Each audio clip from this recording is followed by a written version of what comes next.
Good morning or good afternoon.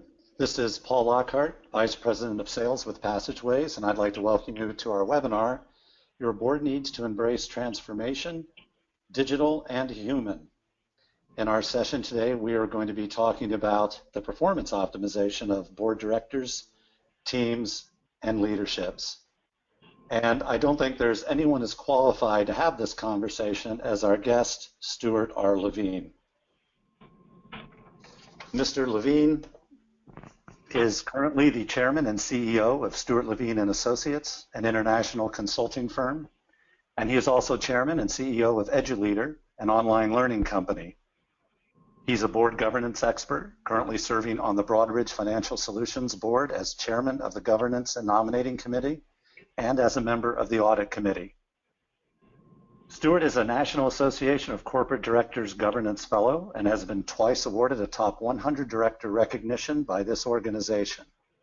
He's also the best-selling author of 3 leadership books published in 37 countries with over 1.2 million hard copies sold, and his monthly thought leadership articles are published in Forbes and the Credit Union Times. So Stuart, welcome to our webinar today. Thank you, Paul. A pleasure to be with you. So before we begin chatting with Stuart, I do want to remind our audience that throughout the webinar, you're going to be encouraged to ask questions via the window that appears on your screen. Also want to let everybody know that this webinar is being recorded and it'll be available for download from the Passageways website later today. Also, during our webinar, you will see some survey questions that appear, and there will also be a few at the end of the webinar. For those that answer these survey questions, you're going to be entered for a chance to win 10 free license to the Stuart Levine and Associates EduLeader's Interactive Digital Effective Meeting Management Program. This is a highly reviewed course designed for anybody in an organization who attends meetings, either as a facilitator or a participant, that's going to increase productivity and set high standards for effectiveness. So this is a terrific bonus for your participation today in our webinar. So Stuart, I know that you have a lot to discuss with us during the next 40 or 50 minutes. So please, let's get started. Okay, well, number one, Paul, thank you and thank Passageways for the invitation to work together about something that we believe is very important, and that is a director's responsibility to continue to learn. And it's our, I'll call it shared goal and shared responsibility, Paul, that we put content out there today that gives people a chance to stimulate their thinking about what are those couple of things that I want to take back to my board or to my client or customer base that can be accretive to the people that we're all privileged to serve. So thank you for that. And I would also like to, I would call it, emphasize your comment about encouraging people to send their questions in so that this becomes a conversation as opposed to a monologue. And for those of you who are joining us today, I would encourage you to send along your questions so that we can be responsive. And in an earlier conversation with the people at Passageways, we agreed that if we do not get to all of the questions, that within 2 days after this webinar, we will respond electronically to those questions, and thank you for that. So our first slide really talks about the key ingredients for the perfect board are not necessarily what you think. And for me, I was actually in a conversation this morning about an assessment, and let me share with you how that kind of looks. On any given day, we all look in the mirror in the morning, and some days, if you're like me, you may have a better hair day than other days. A board assessment, I believe, is a critical factor in all of us exercising our fiduciary responsibility, which says, are we functioning at the highest level possible? And I'm used to seeing an independent assessment. I can tell you at Broadridge that we actually, on an annual basis, conduct our own assessment.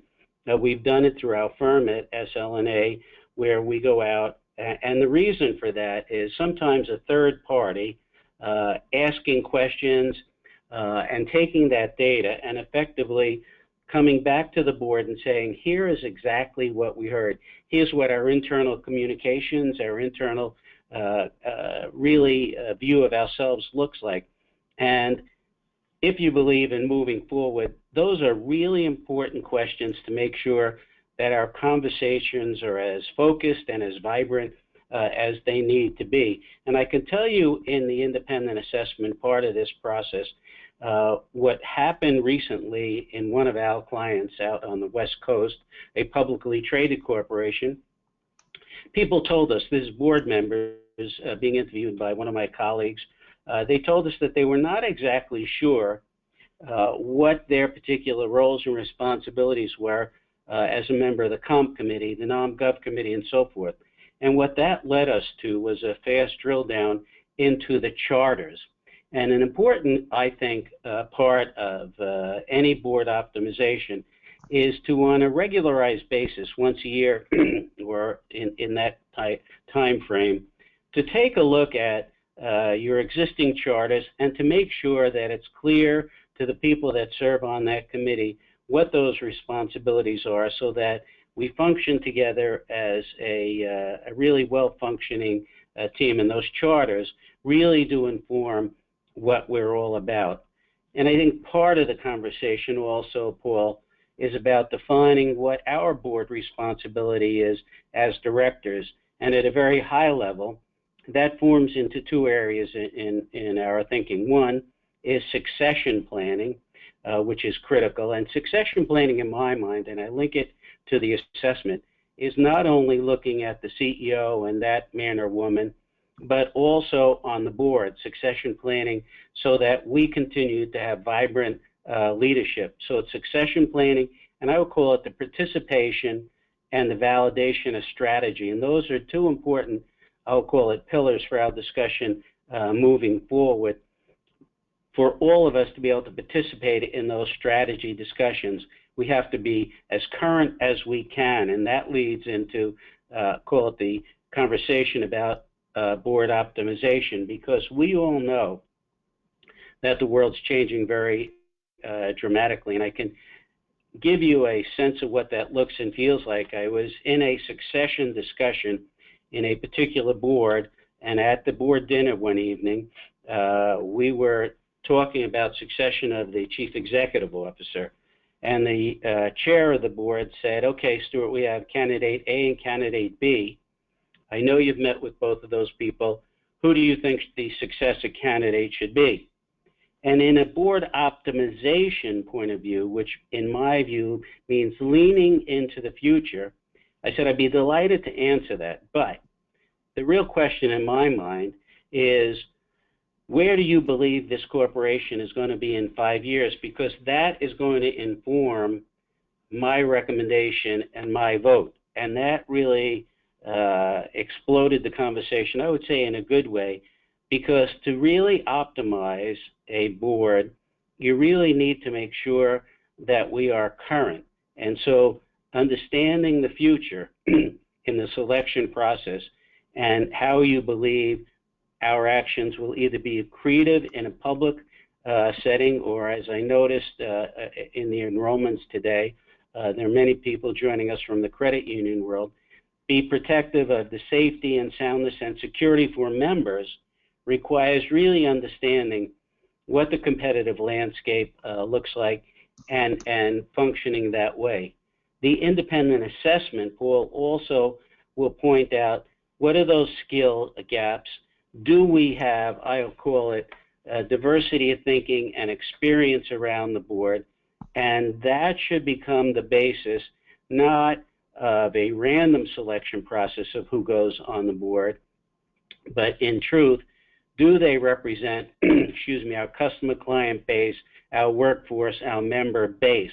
And those skill gaps really come out in the assessment.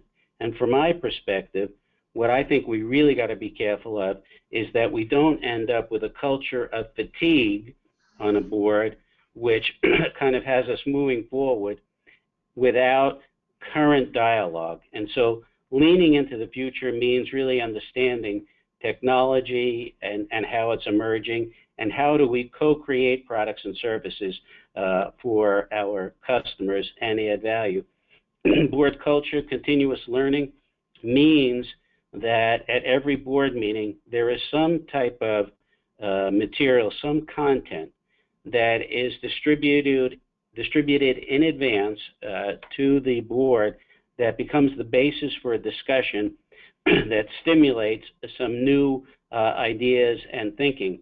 And a sub-bullet to that, which also comes out of, I believe, the assessment process, the one I'm thinking about most currently, was the onboarding and what the process looks like for putting a new member on the board, because I believe in logic and process, and the curriculum for onboarding new members, I believe, is critical, because we're all under such enormous responsibility today that we cannot really afford what I'll call an underperforming asset, somebody on the board that takes the board to a tactical level with great regularity, pulling us away from that precious time of evolving in a strategic learning. So having an onboarding curriculum that takes that candidate from the very beginning and gets that man or woman really moving very well.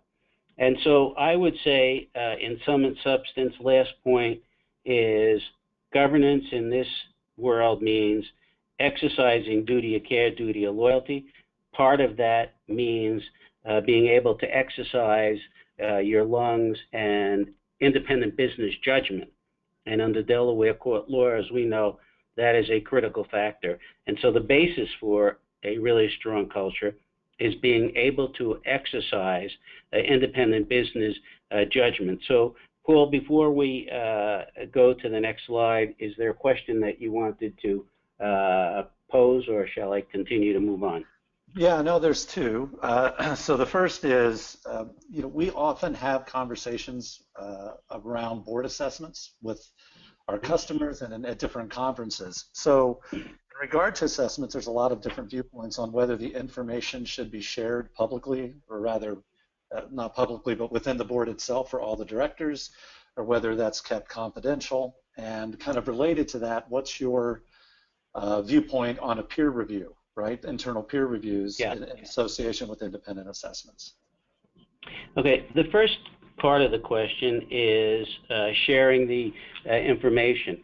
I am a great proponent of taking an assessment that is, the way I would view it, which is our general rule of thumb, the assessment of the board culture, information shared in a timely fashion, the effectiveness of each committee, the leadership of the committee. I believe that those reports should be shared with the entire board. And in truth, if we're going to ask directors to spend some time to participate in that process, then I think we need to take, even though board time is so precious, 20 minutes, let's call it, at a board meeting to discuss exactly what we heard. That's one question. The second question you asked is more in what I call the 360-degree review, which is used by some boards, not a majority at this point.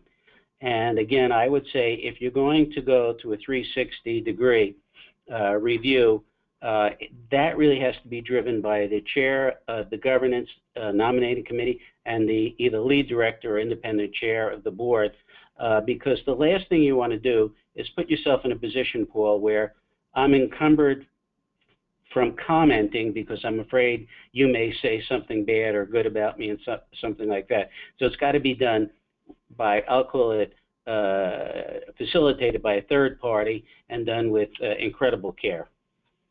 Oh, that's great. That makes sense. Thank you very much. So, Paul, our next slide talks about how do we optimize board collaboration, productivity, and profitability. And in that whole notion of greater productivity and profitability, productivity, in my view, means us being very respectful of each other's time and in fact, the sanctity of time. So we start with board digitization. Because if you think back 5 or 6 years ago, most of us who have the privilege of serving on boards were sitting there waiting for our board book to arrive via Federal Express or something like that. Today, it's incredibly important that in a digitized world, every board member have the option of going to that secure portal, and without regard to, because most board people are successful and they're traveling around the world, but without regard to geography, looking at a board book, quote unquote, in a digitized format is really, I believe, an important step forward in productivity, because then I can start to look and prepare myself so that when I get into the board meeting, and you know, a lot of people, by the way, on the preparation as we move around and in preparation for our conversation today, Paul, I was thinking about it. In the last, I would say, about 20 years, I've led searches for over 20 different candidates on different boards I've served in leadership positions.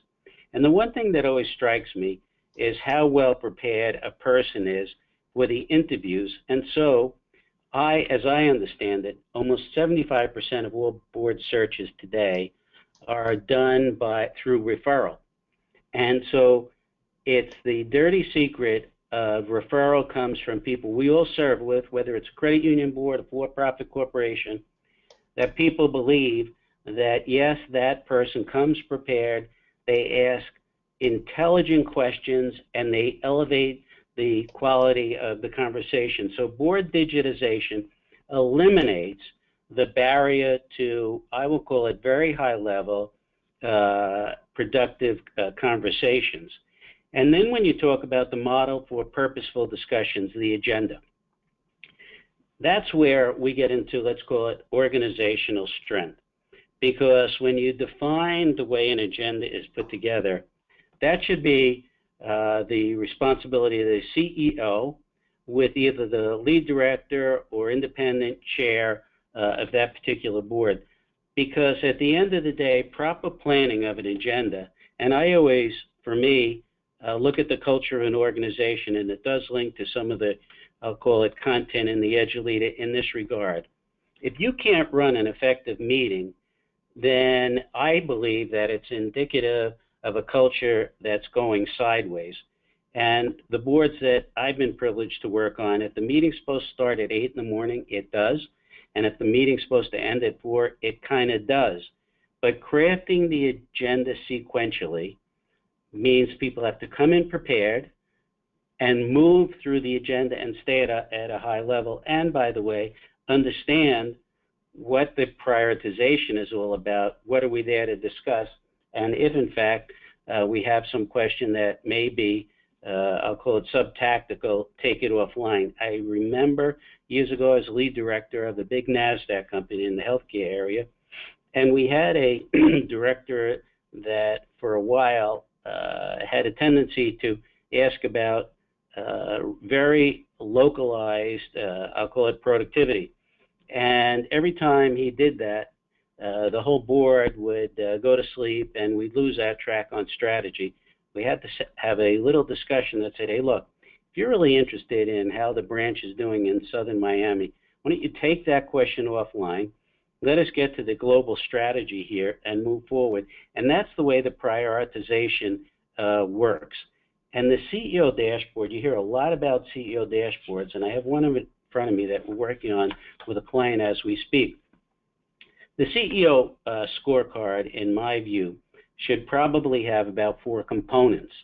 We always talk about strategy or results, financial results, operational excellence, people goals, and ultimately it can be customer client satisfaction and things like that. And so if you can visualize on the left-hand side, what is the commitment, what is that CEO scorecard? Because every director wants to be profitable. We need to really keep focused on what are those high-level areas that we're going to hold that man or woman accountable for. And if you look at things like people goals, it's really understanding where we are in the skills and do we have the talent available to achieve those short and long-term I'll call it perspectives, and then how do we measure it? Because at the end of the year, a CEO scorecard is effective if we can judge the success of that CEO based on job architecture, what the succession planning looks for that individual, let's call it business unit manager, and so forth. So for me, CEO scorecard becomes a very important part of the conversation. And if a person's on the board and you need clarity on how well a CEO is doing, then that tells me that we haven't spent enough time on the CEO dashboard. And again, an emerging trend in the maybe up until about 2 years ago, to be honest, we would go off on boondoggles, and there would be an annual retreat on strategy, quote unquote. But now, because of the incredible acceleration of change, regulatory compliance, and technology, strategy has to be part of every meeting, and it's really, in my view, an important part of that meeting to make sure that you have content experts that cause us all to think and recalibrate our thinking. And then, of course, the culture and focus is just that. We got to be respectful, and that's where leadership on the board really needs to keep the conversations going. So, Paul, I'm going to hit my pause button and see if there's a question out there before we move ahead.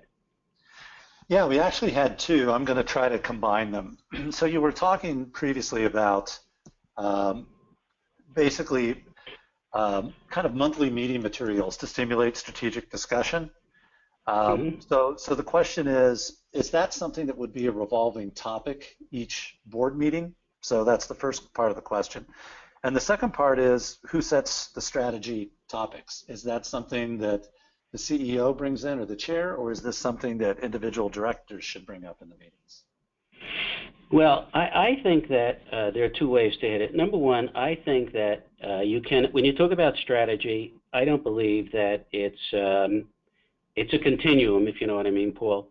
It's not a one-off. And so topics emerge as new technologies emerge, as blockchain, as an example, starts to come on stream. What's the impact it will have on things that will become linear technology? So there's always continuity in that conversation. And I believe that the CEO, a good CEO, a great CEO, is always pushing the envelope on learning and conversation, second part of your question.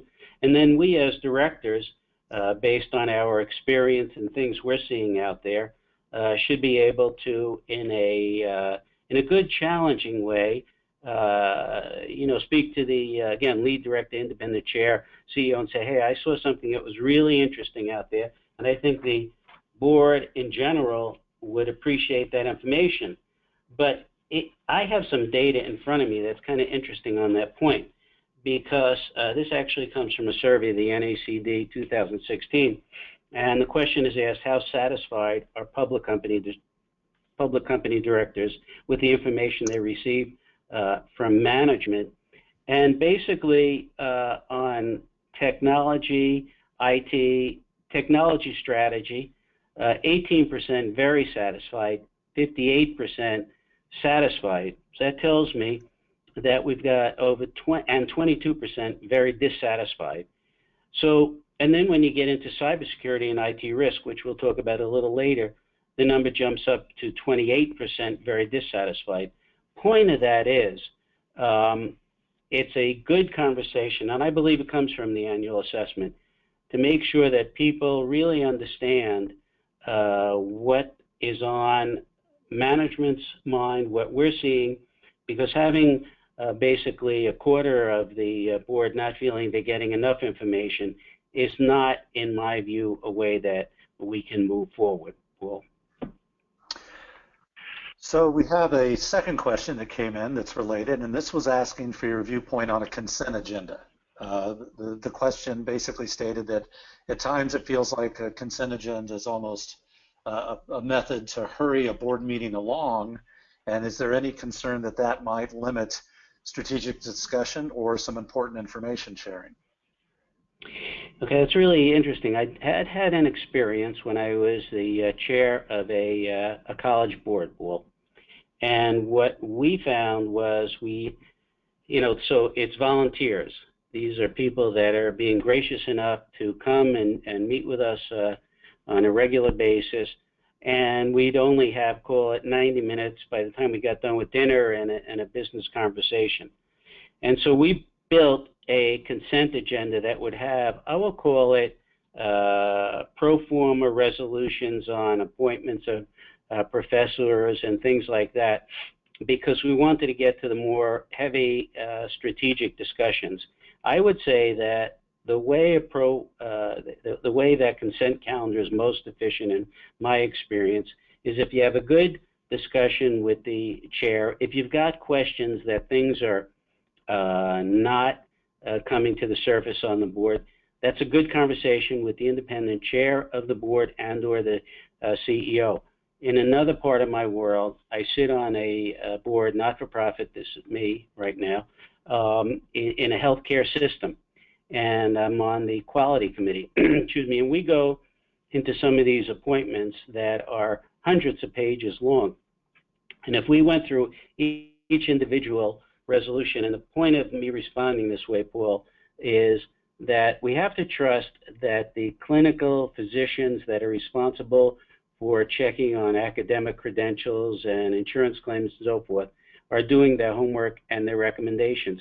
So again, recognizing, and this is a tough one for board members, that our role is at a strategic level and that we have to build a system that makes us comfortable, and I do not believe it's one size fits all. That is the, we'll call it dirty truth.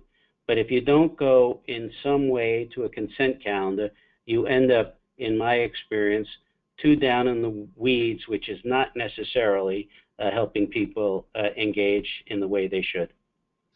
So that makes sense. And I would assume then your advice to the questioner would be, if they feel that the consent agenda is pushing the conversations out that should be happening, then they should raise that, correct? That is exactly right.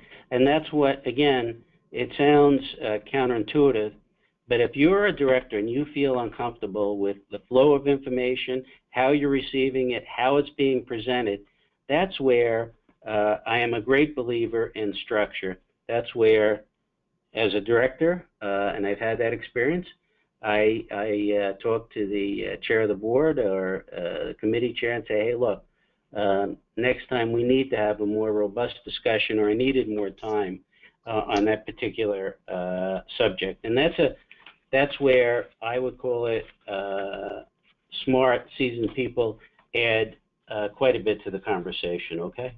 Okay, all right. So I moved us along. Sure. So the next question is, can you learn and work as fast as the world is changing?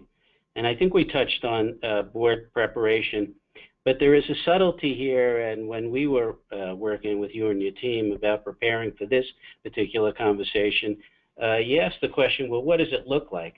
And I will tell you something that strikes me so frequently, and that is, how many days in advance does the board material come through your portal?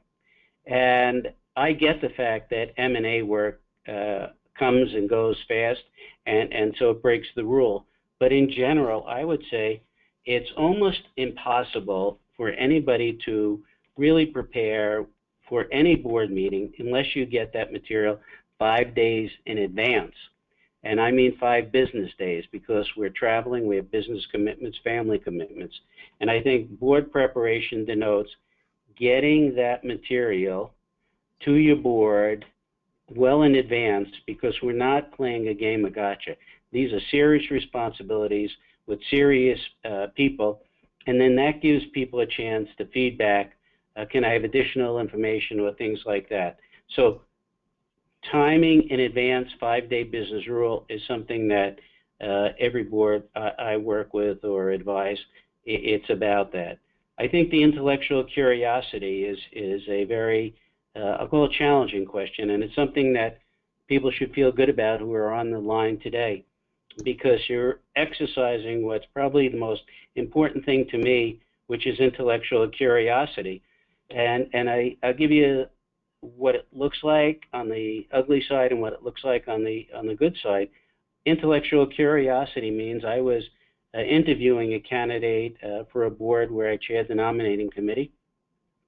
And I asked the question, do you have any questions about our proxy or material that was related to our filings? And the candidate looked at me and said, well, I wanted to see what this meeting looked like before I spent that time. And that's a deal breaker, because if you're not willing to prepare for an interview, then you're, in my mind, probably not going to be able to keep up with the time commitment that every board requires today. So intellectual curiosity means a commitment to learn, and then asking yourself. Recently, I had a friend of mine say, would I will call it, refer him to other boards? And I said I would. He's a very fine fellow. But I said, but by the way, what are you doing to stay current? What have you? He left and retired at a young age from a very large corporation. I said, what are you doing to continue to learn? And he looked at me and he said, nothing.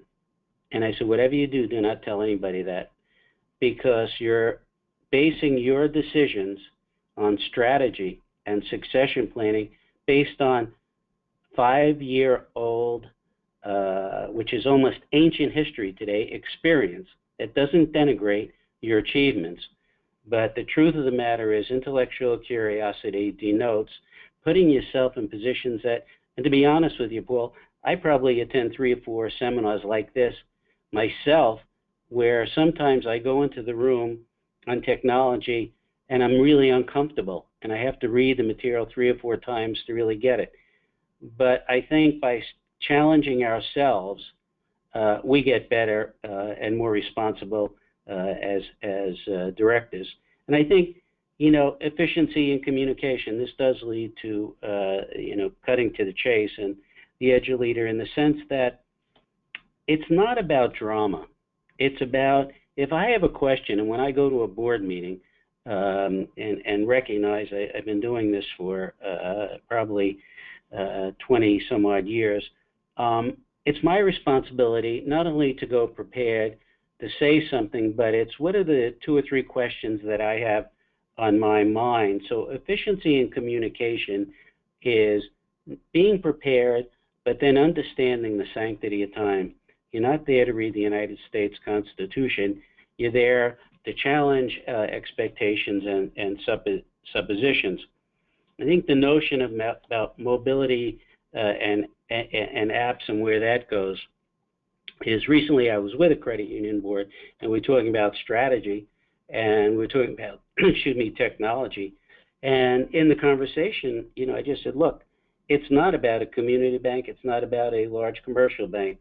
I said, it's 2 words. It's Amazon and Google. Because if those corporations decide to move, they will really challenge your enterprise. So understanding the way information is shared today and where you get real stickiness and real co-creation of products does, I will call it, define those customer relations. And people are so smart, they understand whether it's a standard prescriptive letter or whether in fact you are really responding. And the smartest organizations know exactly what you and I like to purchase and things like that. So Paul, I hit my pause button and respond to any questions you have there. I'll keep going.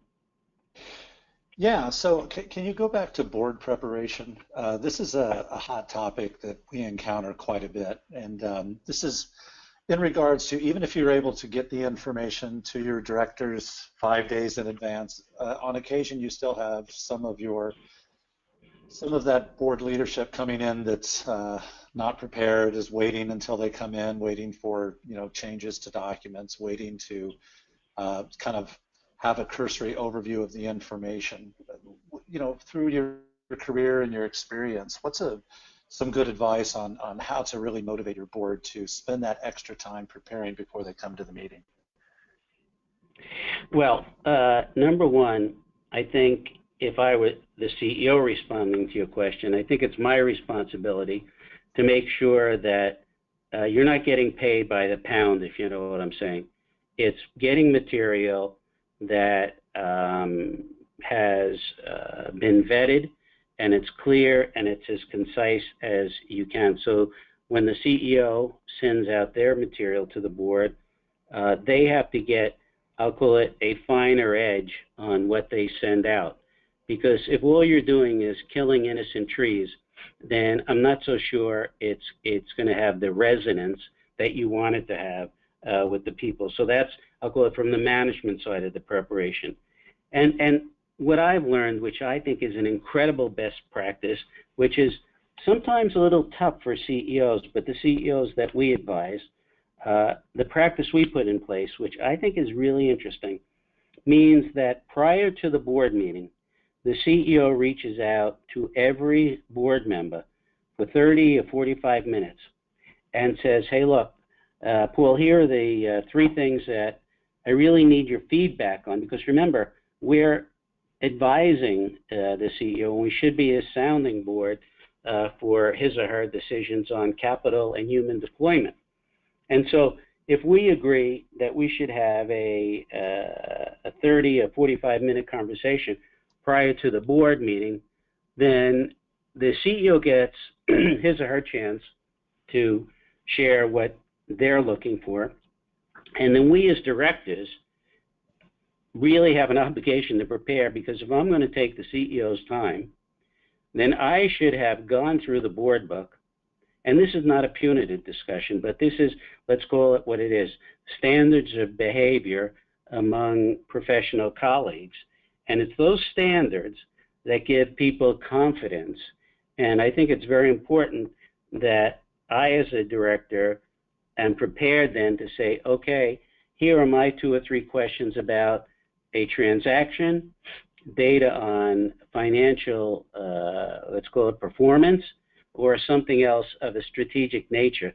So it's a shared responsibility for both parties.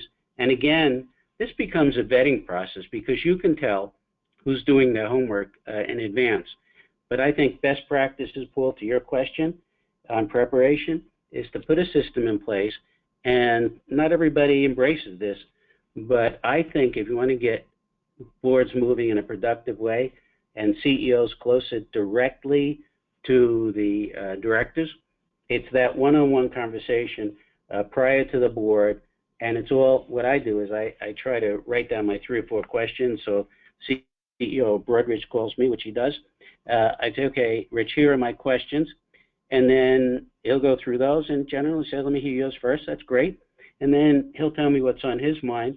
And then we have taken a lot of guesswork out of the calculus here, and we've moved ahead. So that's probably the best way I could respond to that question. Okay. Before I move on to the next slide, did you want to say a few words about board portals and mobility? Well, I think that board portals are huge, and I think that without access, and the big word in my mind here is currency. A board portal that is intelligently designed means that you can literally, is a case in point, we had a Broadridge board meeting last week, I don't know, a couple of days ago, and over the weekend, the corporate secretary sent us the board minutes to review for accuracy and sent it out to the entire board. And then if we have any edits or whatever, additions, subtractions, we have a chance to do that without, I will call it, creating havoc and memos with the board portal. You can yellow highlight or just send a couple of words here or there that validate the process. Yes, it accurately reflects. And I would say, honestly, that's where the general counsel or attorneys who sit in those meetings have a heightened sense of responsibility. And so those people reflect what I'll call what's gone on in the board meeting. And then sending out summaries becomes really important. And that's why you want people that take accurate minutes and notes, and I'll give a call out to one Jesse Levine, a regulatory attorney in Washington, does this all the time in his association to make sure that the people who gave their time get an accurate reflection of exactly what occurred at those meetings. And if you have a board portal, trust me, Paul, it's very productive. It eliminates unnecessary barriers and moves us pretty fast into the brave new world. Yeah, and I would think that just in terms of business across the board, mobility and having just kind of access anytime, anywhere, whether it's through any kind of device or even your phone, is important, right? Even to directors. It's 100% important. And if you consider, when you look at things like M&A activity, the world is, no organization we've ever advised or where I've sat on the board is perfect.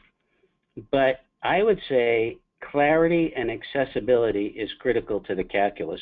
So today, there is absolutely no reason why I cannot read current information that is sent to me by the company or something that strikes me as a consumer that I should be aware of. And so the duality in that relationship is, I believe, and that's why sometimes, and this is a little edgy, but I think it's in every organization, credit union, for-profit, not-for-profit, corporate board, to make sure that the directors have the mobility apps and have the devices. And trust me, it's a heck of a lot easier to invest in X number $100 for a device than it is to send reports Federal Express that get lost or waylaid. So without, again, you can't talk about technology. You cannot talk about things we've experienced out with clients in Silicon Valley, where we are very rapidly approaching computers talking to computers, artificial intelligence. You can't have those strategic discussions unless you're practicing those ways of communicating. And those people that don't embrace it, I'm sorry to say, are not going to have as productive a life as I think they should and deserve. So, and the only way you can really understand what the consumer is looking at, and in our notes we're talking about millennials, is by practicing it yourself. And so again, is that difficult? Yes. But at the end of the day, and I'll give you a metaphor, which is really interesting to me, it's a little dirty secret. And that is, in 1969, when the United States put a man on the moon, if you took all of NASA, all of those thousands of people with those big mainframe computers, and you took that as, let's call it a technology baseline, up against where we are, I guarantee you, Paul, it's a fact, that our devices today that we carry around have more technology power than the entire organization in NASA had in 1969. So if, in fact, we want to, I'll call it, move our products and services faster, attract really smart people, and that doesn't get into the equation enough, then we're going to have to get really comfortable with the mobility and the apps. And it is right, not just an entertainment scenario, but it's an imperative for learning, and I will call it performing our fiduciary responsibilities. Right, and the technology is not going away, right? Not anytime soon. So. You know what? Anybody that says that, I kind of duck, because you can make a case that they're about to give you their advice that is very outdated. And I think, again, we have to exercise some judgment here, and you can have I'll call it a social setting where you have people at different generations, which is fair. But if people push back on the expenditure or understanding of technology and its potential, I believe they're limiting their ability to A, participate in succession planning, B, participate in real investments of capital for new products and services. This is a disruptive world. And if you want it in graphic terms, you look at what's happened, and the credit union people know this, that in a city like New York, where they had used to sell medallions called for $1 million, which is nothing more than a license to operate a yellow cab. And then all of a sudden, disruptive technology came in, and that disruptive technology was Uber. And now all of a sudden, I, as a consumer, could fire up a car automatically from my cell phone on an app, and all of a sudden, I didn't need a yellow cab. The valuation of those $1 million investments dropped by multiples because people did not anticipate an app or disruptive technology. And those are good questions for all of us to be asking ourselves.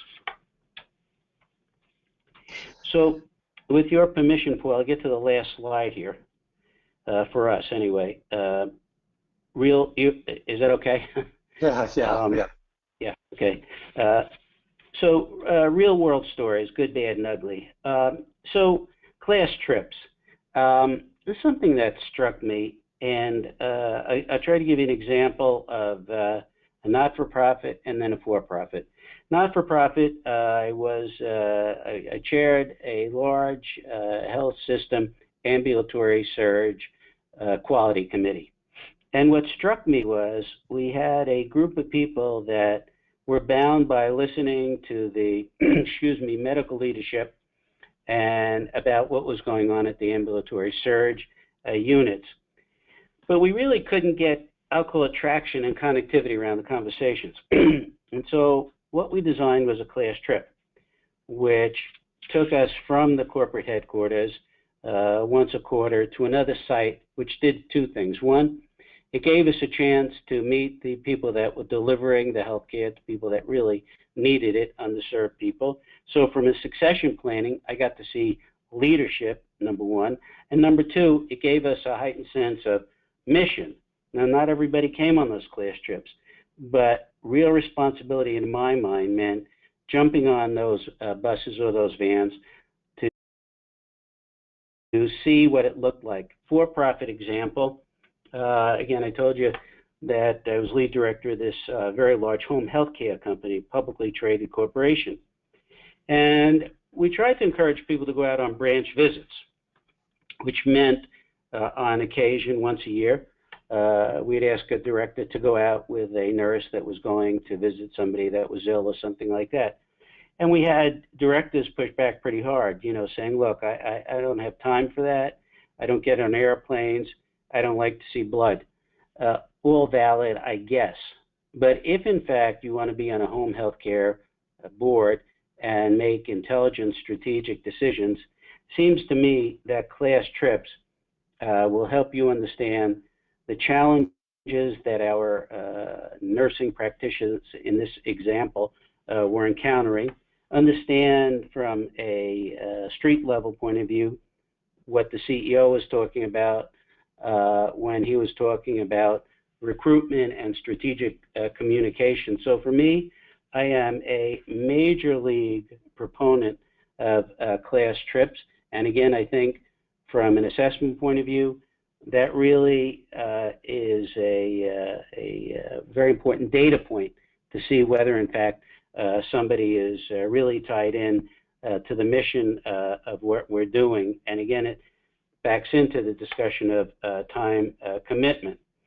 The last bullet on that page, the executive session, again, best practices.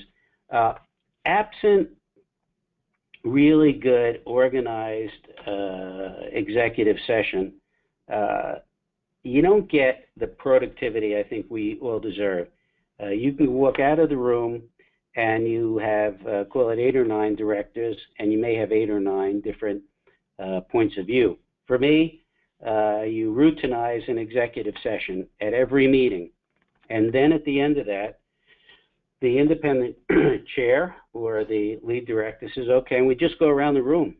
And you say, okay, so Paul, what was your feeling? What are the 2 or 3 things you want me to share with the chief executive officer and or his team?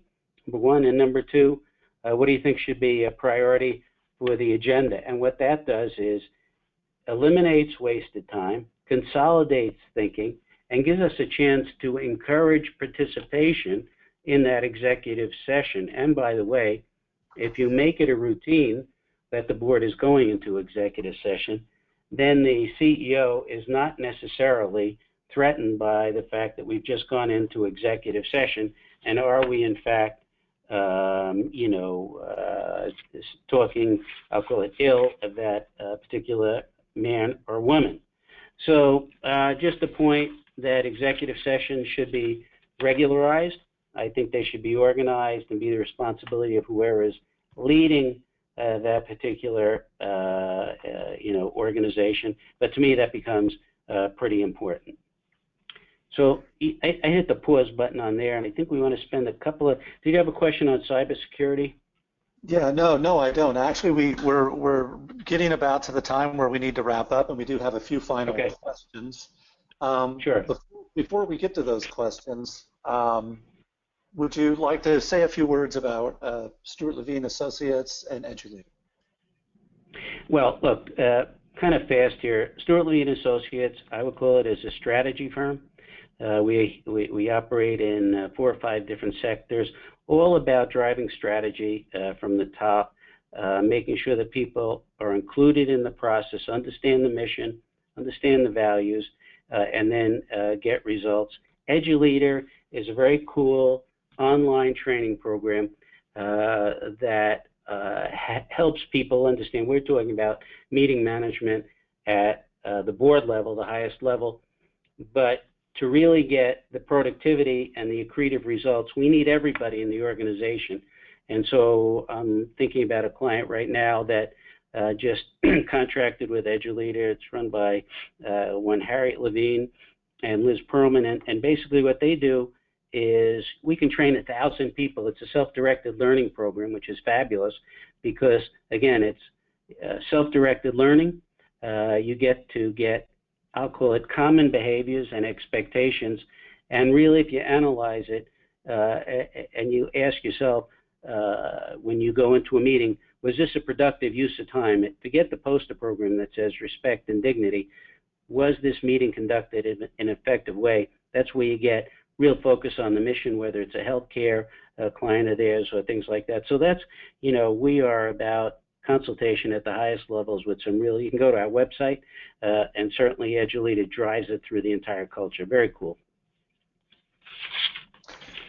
Great, and just to our audience, we talked before about the 10 license that we're going to be awarded to one of the attendees today who answers all the survey questions. You'll be contacted after our webinar today. Very quickly, Stuart talked a little bit about board portal solutions. Onboard is Passageways board portal solution. It is available from any device, anytime, anywhere. It allows directors to always have up-to-date board books, gives them the ability to add notes and annotations and review documents before their meetings. Onboard can generate assessments and questionnaires as well as track voting and attendance, and it comes with a document resource center as well. For more information, you can go to passageways.com/onboard. So Stuart, a final question came in here. I know that we chatted about this a little bit earlier in the week, and that is your take on the issue of cybersecurity and board knowledge and oversight. Yeah, well, I would say very fast that the percentage of people that we know, board members that are receiving current information and training on cybersecurity is under 16%. That's a problem. And so when I look at data that I am right now, again from the NACD, director satisfaction with management reporting on IT issues, very satisfied, 13%, satisfied, 60%. Still we have that lingering 26%. So I would say that it's our responsibility not only to learn about our cyber scenarios, but to ask the very pointed questions, Paul, of what is our protocol if in fact we get hacked and where does it come from? And I will tell you, and this links to our strategy business, that in the last 6 or 7 weeks, I've had 4 people, different organizations that I'm privy to, where they have had cyber events, and 4 out of the 4 did not come from the Russian or the Chinese organizations. They came from, I'll call it, disgruntled employees in the middle, which draws me to the conclusion that we need to spend just a little more time talking about ethics and values to make sure that people don't go up the reservation for the wrong reasons and defame our portals or our experience. Paul, thanks an awful lot for inviting us to participate with you today. No, thank you very much. I would like to remind everybody, if you'd like additional information around optimizing your board, you can reach Stuart at Stuart Levine, slevine at stuartlevine.com, or you can go to the website. Also, a reminder to please complete the survey questions that you received today.